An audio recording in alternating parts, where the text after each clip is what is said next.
Hi, and welcome back. Today, let's talk about how financial liabilities can be extinguished using equity instruments, often referred to as debt for equity swaps.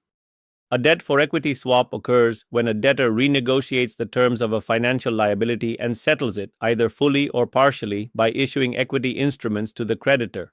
These transactions are addressed under Appendix D of IND AS 109, focusing solely on the debtor's perspective. Now, let's dive into the key accounting principles for such transactions. When equity instruments are issued to extinguish a financial liability, they are treated as consideration paid.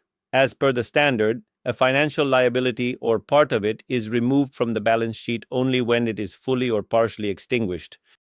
The next step is to measure the equity instruments issued.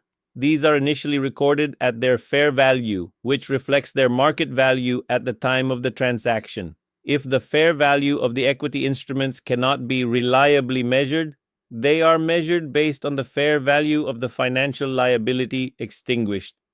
One of the critical aspects is accounting for the difference between the carrying amount of the extinguished financial liability and the fair value of the equity instruments issued.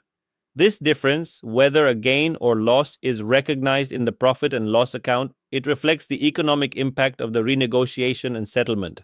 These principles ensure clarity and consistency in how entities account for debt for equity swaps, providing a transparent view of the financial impact on the balance sheet and profit and loss account. Thanks for tuning in. See you next time.